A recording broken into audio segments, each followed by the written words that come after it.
Algimantai, kaip jūs išgirdot tą laidą, turbūt girdėjot tą laidą, ar ne? Ar tik skaitėt kalba? Jiem pasakoma, kad tu turėsi nužudyti nelojalius piliečius. Aš tikiuosi, kad pasakoma. Manas? Tikiuosi. Ne. Aš tą laidą girdėjau ir tiesą sakant dabar galiu konstatuoti, žiūrėdamas Laurinui į akis, kad jis nėra labai drąsus, nes jisai atsitraukė nuo laidos pozicijos. Anoj laidoj, kai Svaras paklausė, žodžiu, apie šaudimą, kalbama nėra savokos diversantai. Galima. Kraštutinė radikalinas nori vienas kalbėti. Mes galime klausytis jo. Jis tiesiog iškart reagavo. Kad būtų teisingai. Prašau, Algimantai. Tai yra, kai jisai kalba, tai yra netiesa, tai yra kalbėjimo maniera, kūno kalba. Nu, pažiūrėkite. Kūno kalba. Taip, apie tai reikia. Socialinė inžinierija užsiimsim dabar. Kūno kalba. Leidžiama kalbėti. Jisai nesusilaiko. Jisai nerimsis, jis netelpa savyje. Deja, aš negaliu kalbėti apie esmę, nes jisai neduoda man kalbėti. Kalbėkite apie esmę. Jo, tai vienu žodžiu, jisai šiuo atveju demonstruoja tokį, sakyčiau, kraštutinį radikalizmą, kuris iš tiesų realios dekonstrukcijos, geopolitinės, realios grėsmės akivaizdoje valstybė yra pavojingas. Nes jisai a priori meta žinią, kad nelojalūs piliečiai buvo nesvarbu, kas buvo kalbėta prieš tai. Politiko komunikacija turi būti tiksli, kaip chirurgo pjūvis. Jeigu taip nėra, Laurinas negali garantuoti. Ką aš pasakiau, galite patikslinti? Pasituokit man. Kad ar yra pasakoma, kad nelojalų pilietį reikės nušauti. Ir buvo paklausta. Tu pasakei, kad tu tikėsi, kad žinoma. Karo padėties metu, diversijų atveju, nelojalus pilietis, karo padėties metu yra nelojalus pilietis, valstybei nelojalus. Vienu žodžiu, jeigu Laurinas nenusto šiandien viduriuoti žodžiais, jisai viduriuoja tiesiog, jisai nesusilaiko. Jisai nesusilaiko. Tai yra problema, aš manau, problema komunikuoti.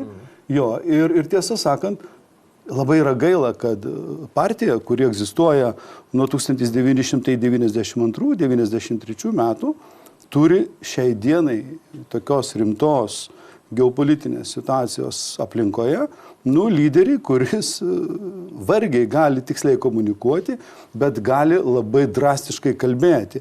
Ir tokiu būdu, sakyčiau, destabilizuoti padėtį iš esmės netgi valstybės viduje.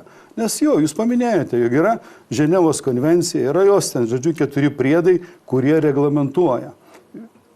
Tokia kalba galbūt galėtų būti įmanoma, jeigu Valstybės saugumo departamentas šiandieną policijoje, teismuose būtų pradėtos bylos, kad yra kažkokios tai diversinės grupės, yra kažkokios indikacijos, kurios leidžia apie tai galvoti. Šiandieną mes absoliučiai nieko to neturime, turime privataus žmogaus, 2 privačių piliečių, atstovaujančių 2 skirtingas organizacijas, tokia gana drastiška komunikacija, kuri žmonėms sukelia daug nerimo, kad gali pasikartoti. Tiesą sakant, gali pasikartoti 41 metų situacija. Kada karas prasidėjo ir kada žmonės ėmė suvedinėti realiai sąskaitas, gali galų gali pasikartoti 40 metų situacija. Nes tas bandymas a priori, kalbant apie buvo kalba apie Aš nekalbu. Stalino trėmimai būtent tą ir darė. Jie a priori galimus, nenustatytus, nelojalius piliečius ėmėsi tremti. Jeigu mūsų nelojalūs piliečiai nuskamba šitas ne vieną kartą jūsų laidoje su Svaru, kaip jūs apibrėžiat? Neįtikėtina, ką aš girdžiu iš profesoriaus. Įsivaizduojat? Mes gintumėmės nuo Rusijos, kuri čia kurtų diversinės grupės, ką darė su stribais. Mūsų partizanai tos stribus naikino. Gerai darė ar ne? Matyt, turbūt nelabai.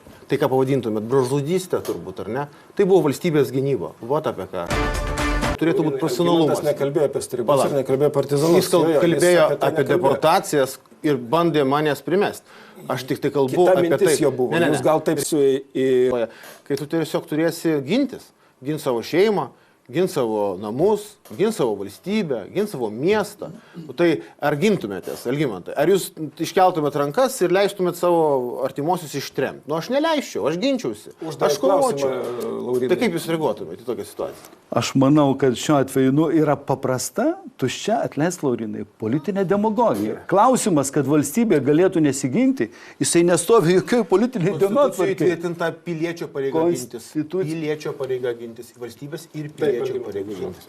Jo, ir visos šitos, žodžiu, demagoginės kalbos, jos neturi nieko bendra, bet yra akivaizdus dalykas, kad Laurinas kalba savo privačioj televizijoje, jis kalba žymiai radikaliau, bet dabar jisai atsitraukia gerą žingsnį atgal ir bando prisidengti, nu tiesą sakant, kada tai kalba tik ką buvusios valdančiosios partijos pirmininkas ir šiandien, žodžiu, didžiausios opozicinės partijos taipogi pirmininkas, tai kelia rimtų klausimų dėl valstybės, demokratijos, kokybės ir pagrindų mūsų valstybėje. Jeigu taip nutiktų, kad demokratijos pagrindai būtų pakirsti, tai priešui mūsų okupuoti, aneksuoti būtų žymiai paprasčiau. Tai aš nežinau, kiek Laurinas yra pajėgus suvokti, kad jisai iš esmės kerta piliečių pasitikėjimo valstybę tokiomis savo kalbomis ir tokiu būdu palengvina, praplečia tą kelią, galimai tam tikrai agresijai.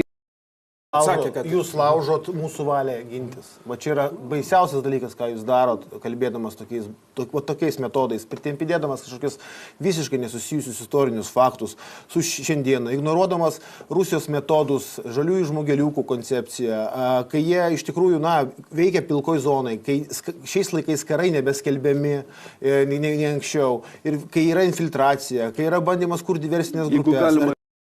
Prašau, trumpai. Akcentuosiu vieną paprastą dalyką, tą tokį akivaizdų įžūlų melą, kuris čia buvo pasakytas, nes analogija su Krymu ir su Donbasu Lietuvos yra absoliučiai netoleruotina ir neleistina. Nei faktiškai, nei istoriškai. Krymas, didžioji dalis gyventojų rusai.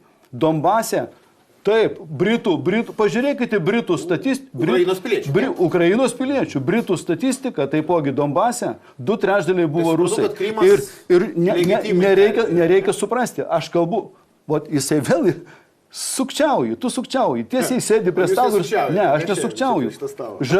Žaliuosius žmogeliukus galima panaudoti ten, kur yra galima. Čia jų niekas nepanaudos. Ten galima buvo, čia negalima. Čia yra pakankamai homogeniška etniškai visuomenė.